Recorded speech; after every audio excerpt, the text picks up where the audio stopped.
안녕하세요. 미망이입니다. 오늘은 좀 차분하게 그리고 좀 원래 계획에 없었던 책을 리뷰해보려고 하는데요. 왜 이렇게 좀 차분하고 또 갑자기 계획에 없던 책을 리뷰를 하게 되었냐면 지금의 시국 때문에 그래요.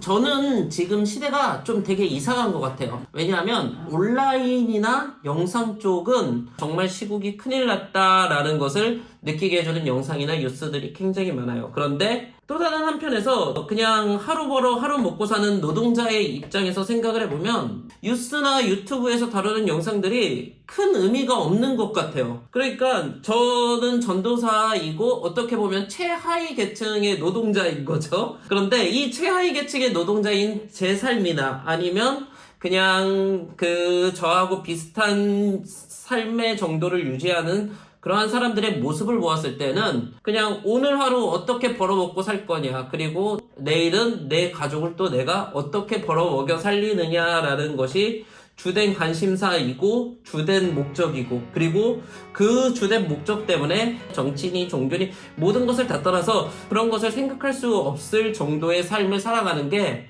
지금 우리네 삶인 것 같아요. 즉 오프라인의 삶은 너무나도 힘겹고 괴롭고 그냥 기계부속품 장치의 하나처럼 이렇게 삐걱삐걱 돌아가고, 그리고 온라인 속 세상을 보아봤을 때는 온라인은 다른 무엇으론가 우리가 서로 갈등의 지수는 엄청 높아져 있고, 그렇게 좀 오프라인과 온라인이 좀 일치가 안 되어 있는 삶을 사는 것 같아요. 물론 이것은 어디까지나 제 개인의 일상에서의 경험이지, 저하고 다른 분들 같은 경우에는 온라인에서 일어나는 갈등이 오프라인에서도 그래도 이루어지고 있다거나, 혹은 온라인의 갈등과 오프라인의 갈등이 계속해서 이렇게 연결이 되어 있다라고 생각하시는 분들도 계실 거예요. 그런데 그냥 오늘 하루도 정신없이 일하고, 그리고 내일이 다가오면 내일 하루도 나는 정신없이 일을 하면서 살아야 한다라는 게 저의 삶의 자리이고, 그리고 그런 분들이 제 주변에는 많이 있으신 것 같아요. 그러다 문득 이 책이 저와 같은 삶의 현장과 삶의 자리를 가지고 계신 분들에게는 조금 더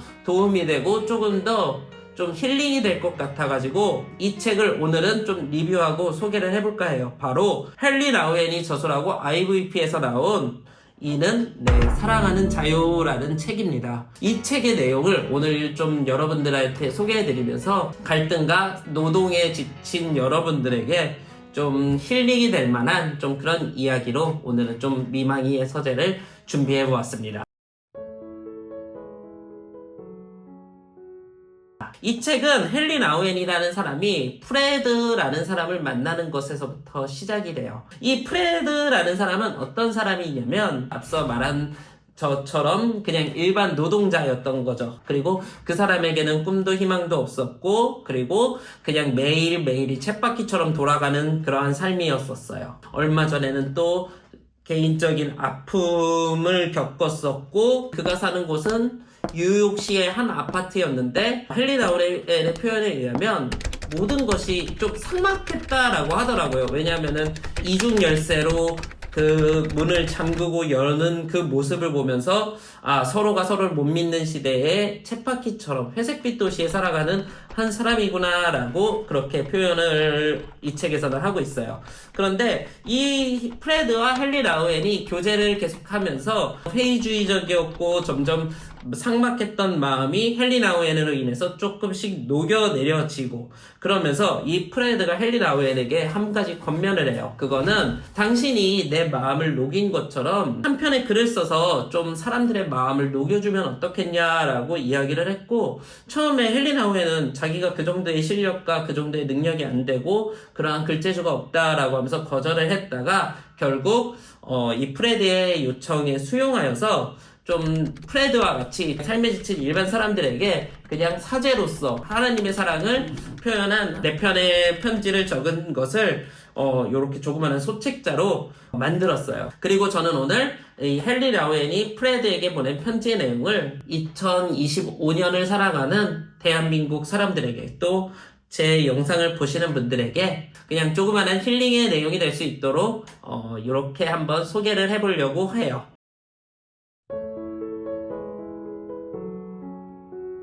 우선 이 책은 프레드와 같은 사람에게 첫 번째로 해주는 이야기는 바로 당신은 선택받은 사람입니다 라는 이야기를 먼저 해줘요. 그런데 여러분, 사실 선택이라는 단어는 하나의 함정을 가지고 있어요. 그것은 무엇이냐면 선택이라는 단어의 이면에는 다른 어떤 사람은 거절당했다라는 것이에요. 조금 더 쉽게 예를 들어 볼게요. 가난한 신학생 두 사람이 있었어요. 그리고 이 두 사람 모두 신학교에 입학하기 위해선 장학금이 필요했어요. 그리고 이 두 사람 모두 하나님 앞에 간절하게 기도를 했죠. 그리고 세상적인 학교, 컬리지 같은 경우에는 어떠한 한 사람에게는 장학금을 선택해서 주게 돼요. 반대로 또 다른 사람은 결국 그 선택에서 밀려나게 되죠. 왜냐하면 그것이 선택이니까요. 그런데 헨리 나우에는 그렇게 이야기를 하지 않아요. 헨리 나우에는 하나님의 선택은 배제와 차별 혹은 거부를 당하지 않고 모든 사람이 다 하나님의 선택을 받았다라고 이야기를 해요. 어떻게 보면 여기서부터 모순인 거죠. 앞서 말씀드린 것처럼 선택은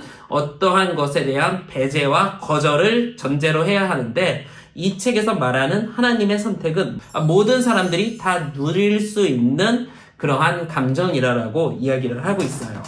물론 대부분의 사람들이 이것을 정신승리라고 이야기하면서 비하하고 비꼴 거예요. 그리고 하나님의 선택을 받았다라는 것을 내 스스로가 내가 받아들인다고 하더라도 나에게 안 좋은 일은 계속해서 일어날 것이고, 나의 하루는 어제의 하루와 똑같이 매일같이 쳇바퀴 돌아가는 그러한 삶을 살아갈 거예요.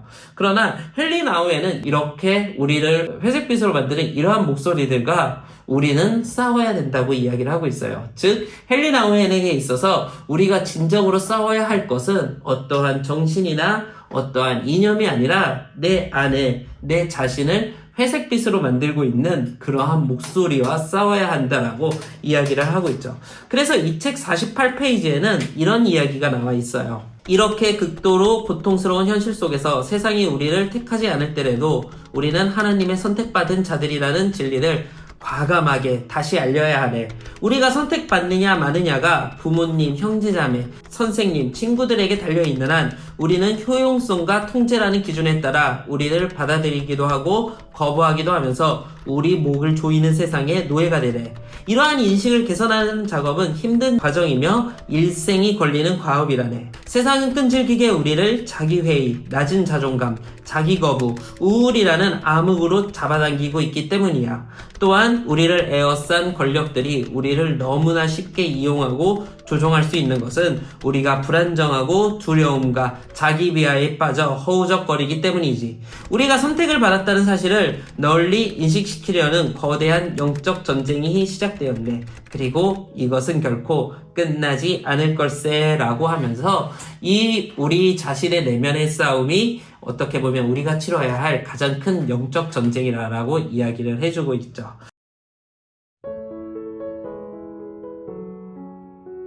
헨리 나우에는 우리가 하나님의 사랑을 받은 자로서 선택받았다고 이야기를 하잖아요. 그리고 이어서 그는 우리가 하나님께 선택을 받았을 뿐만 아니라 하나님께 또 축복을 받은 자라고도 이야기를 해주고 있어요. 물론 이 시대에서의 축복받은 삶이라는 게 우리가 금수저가 아닌 이상 뭐 축복받았다라고 이야기하기는 어렵죠. 그런데 헨리 나우에는 이 책 62페이지에서 63페이지에 이런 이야기를 해주고 있어요. 축복받는다는 느낌은 자신에 대한 일반적인 느낌은 아니라 생각이 드네. 자네는 생활 가운데서 많은 어려운 순간을 만나고 있지. 축복받는다기보다는 저주받고 있다고 느껴지는 순간들 말일세. 보통 저주받고 있는다는 기분은 축복받고 있는다는 기분보다 더 쉽게 생기는 법이지. 그리고 그러한 감정을 계속 키워내기에 충분한 논거들을 찾을 수 있네. 우리는 이렇게 말할 수 있네. 세상에 어떤 일이 일어나고 있는지 봐요.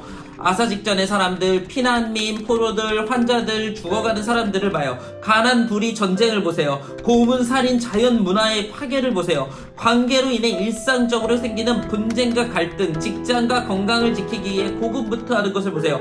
어디에, 도대체 어떻게 우리가 축복을 받았다고 느낄 수 있죠? 오히려 저주라고 하는 게 당연한 것 아닌가요? 라고 이야기를 하면서 우리가 살아가는 사회가 축복을 받은 사회이기보다는 저주를 받은 사회라는 것을 어느 정도 헨리 나우에는 인정을 해요. 하지만 헨리 나우에는 그러면서도 이런 현실을 뛰어넘어서 그 안에 우리 스스로가 축복받은 존재라는 그 이야기에 귀를 기울이라고 이야기를 하고 있어요. 가톨릭 사제인 그는 일종의 경건의 시간을 가지는데 그때 그는 격정적으로 무엇인가를 위해서 막 강하게 개신교도들처럼 기도하기보다는 그냥 성경이나 시편 혹은 좋은 기도문들이나 성구문들을 30분 정도씩 되뇌인다고 하더라고요. 특히 프란체스코의 유명한 기도문, 요 기도문 있죠. 이 기도문을 30분 정도 묵상을 하면 자신은 세상의 소리로부터 멀어지고 자신의 내면에서 자신은 축복받은 존재라는 것을 깨닫게 될 수 있다라고 이야기를 하고 있어요. 그리고 그는 이어서 이젠 하나님의 사랑을 받는 사람은 상처를 받은 사람이라고 이야기를 해요. 사실 저는 이 부분에 있어서는 크게 동의는 되지는 않아요. 왜냐하면 사람에 따라서 상처라는 것이 개인 내면 깊숙이 감춰놓은 트라우마일 수도 있고, 이것을 잘못 괜히 꺼집어냈다가 혹은 이것을 잘못 괜히 오픈했다가 더욱더 더 큰 상처와 아픔을 맛볼 수 있기 때문에, 그리고 또 다른 누군가에게 있어서 어떤 상처는 그냥 잊어버리는 게 약일 수도 있기 때문에 저도 많이 꺼려져요. 그리고 또 우리는 뜻하지 않는 고통을 겪을 때 대체 내 인생에 무엇이 잘못됐길래 도대체 왜 다른 악인들은 잘 사는데 왜 나는 이렇게 될까라는 이러한 좀 질문을 던지는 것이 굉장히 우리에게는 자연스러운 거죠. 그래서 이 개인 내면의 상처라는 것은 좀 무엇인가 객관화시키거나 지표화시켜서 이야기하기가 좀 어려운데, 그럼에도 불구하고 한번 헨리 나우엔의 이야기를 한번 전달해 드릴게요. 우선 헨리 나우엔은 상처에는 강한 유혹이 있대요. 그 강한 유혹이란 바로 앞서 제가 말씀드린 것처럼 도대체 왜 나에게 이런 일이 일어났는가 라고 하면서 상처의 원인과 저주의 원인을 찾으려는 유혹이 우리에게 존재한대요. 그러나 헨리 나우엔은 그러한 유혹을 먼저 우리가 뿌리칠 것을 권면해요. 그리고 그 아픈 마음에 있어서, 고통에 있어서 정면으로 당당하게 맞서는 것이 치유의 과정이라고 이야기를 하고 있어요. 이 책 한번 79페이지에 있는 내용을 한번 들어보세요. 상처에 대한 첫 번째 반응은 정면으로 부딪혀서 그것과 친숙해지는 것이래. 이 말이 아주 부자연스럽게 들릴지도 모르겠네. 아픔과 고통에 대한 1차적이고 가장 자연스러운 반응은 그것을 피하고 적당한 거리를 유지하는 것이래. 또 무시하고 회피하고 부인하는 것이지. 고통이라는 것은 육체적이든 정신적이든 감정적이든 항상 우리 삶을 침입해 들어오는 불청객이요, 존재해서는 안 되는 것으로 경험하게 되네. 불가능하지는 않겠지만 고통 안에서 긍정적인 점을 찾기란 어려운 일이지. 고통은 있는 힘을 다해 피해야 하니까. 그럼에도 불구하고 삶에서 내가 경험한 고통은 치유를 향한 첫걸음이 고통으로부터 도망가는 것이 아니라 고통을 향해 한 걸음 다가가는 것이라는 사실을 가르쳐 주었네 라고 이렇게 이야기를 하고 있어요. 또한 나아가서 헨리 나우엔은 이 고통과 아픔을 다른 주변 사람들과 같이 나눌 것을 권면을 해주고 있어요. 우리는 혼자서 모든 것을 할 수 있는 초인적인 멘탈을 가진 사람들이 아니에요. 오히려 그와 정반대로 매일같이 멘탈이 무너지고 부서지는 경험을 하는 그냥 일반적인 사람들이죠. 이런 상황 속에서 우리가 할 수 있는 것은 우리가 주변 사람들에게 도움을 받고 또 나 또한 주변 사람들에게 도움을 줄 수 있는 존재가 되라는 것이에요. 그러면서 내가 받은 상처라는 것은 나의 인생과 나의 역사에 있어서 내가 가진 고유한 특성, 그리고 이 상처를 극복한 이야기를 다른 사람들에게 들려주었을 땐 또 그 사람들에겐 희망을 줄 수 있는 나만의 고유한 은사라고 이렇게 헨리 나우엔은 이야기를 하고 있어요. 이것이 헨리 나우엔이 하나님께 사랑을 받는 자들이 상처를 극복하고 상처를 치유하는 방법이라고 이야기를 하는 것이죠. 그리고 마지막으로 헨리 나우엔은 이제 하나님의 사랑을 받는 사람은 나누어주는 삶을 살라라고 권면을 하고 있어요. 우리가 하나님께 선택받았고 또 축복받았으며 그리고 내 안에 있는 상처를 끌어안을 수 있다면 이제 우리는 다른 사람에게 나누어 줄 수 있는 일을 할 수 있다라는 거예요. 그는 이것을 은사라고 표현을 해요. 이 책 95페이지에서 96페이지에 의하면 은사에 대해서 참 재밌게 이야기해요. 이웃을 위해 무언가 고칠 수 있다는 것, 친구에게 도움이 될 만한 충고를 할 수 있다는 것, 동료에게 지혜로운 상담을 해줄 수 있다는 것, 환자를 치료하거나 교구민에게 복음을 선포할 수 있는 것은 분명 놀라운 일이래. 그러나 이 모든 것보다 더 큰 선물이 있지. 그것은 우리의 모든 행동을 통하여 빛나는 우리의 삶이라는 선물이라네. 우리가 재능은 별로 없을지 모르지만 은사는 많이 가지고 있네. 우리의 은사는 우리의 인간성을 표현하는 여러 가지 방법이래. 우리의 존재의 부분이기도 하지. 우정, 친절, 인내, 기쁨, 평안, 용서, 온유, 사랑, 희망, 신뢰, 그리고 그 외에 다른 많은 것들이 우리가 서로에게 주어야 하는 진정한 은사들이래 라고 이렇게 이야기를 해주고 있어요. 나아가 그는 우리의 삶은 죽음까지도 타인과 나눌 수 있다고 하죠. 죽음을 나눈다는 것이 어색하고 이상한 말일 수도 있지만 그것은 내가 살아생전에 다른 이들을 세우고 다른 이들에게 서로 나누어준 것이 있다면 내 인생은 육체를 떠날 때 그것이 더욱더 빛이 난다는 거죠. 여기서 그는 자기도 자신과 친했던 이들의 갑작스러운 죽음에 대해 이야기를 하며 그것에 있어서 슬퍼하고 아파하는 모습을 보여주고 있어요. 동시에 그는 자신의 이런 절친했던 친구들의 죽음이 남은 이들에게 그들의 행동을 더욱더 빛나게 해주는 하나의 희망이라고 이야기를 하고 있어요. 조금 더 이 이야기를 쉽게 설명하기 위해서 좀 프란체스코 이야기를 들려드릴게요. 아시시의 프란체스코는 1226년에 죽었네. 그러나 그는 아직도 생생히 살아있네. 그의 죽음은 진정한 선물이었지. 그는 거의 8세기가 지난 오늘날에도 프란체스코 공동체에 속한 사람이든 아니든 형제자매들에게 위대한 열정과 생명을 부어주는 일을 계속하고 있네. 그는 죽었지만 결코 죽지 않았네. 그의 생명은 전 세계에서 새로운 열매를 맺어가고 있고 그의 정신은 계속해서 우리에게 전수되고 있네. 이것은 죽음이 진실로 삶의 최종적인 선물이 될 수 있다는 내 확신을 훨씬 능가하는 것이지. 물론 이것이 얼핏 보면 성인 공로사상처럼 보일 수도 있지만 우리도 추도 예배 때 이런 이야기를 한 번씩은 듣잖아요. 고인이 살아생전에 하셨던 행동과 믿음의 모본은 이제 남아있는 우리들에게도 큰 영향과 큰 도전을 준다라고 그렇게 생각을 했을 때 이 책에서 말하는 죽음이 타인에게 주는 선물이라는 것이 바로 지금의 이런 느낌과 비슷하다는 거죠. 그리고 우리가 이러한 생각을 할 때 우리의 삶은 그저 뭐 기계장치 부속품의 하나의 기계처럼 쳇바퀴처럼 이렇게 돌아가거나 아니면 회색빛 도시에 그냥 살아가는 소시민이 아니라 하나님이 사랑하고 하나님께 선택받았으며 그리고 그 선택받은 우리는 축복을 받은 존재들이며 그리고 내 인생에 다가오는 상처와 아픔이 비록 있을지라도 그 상처와 아픔을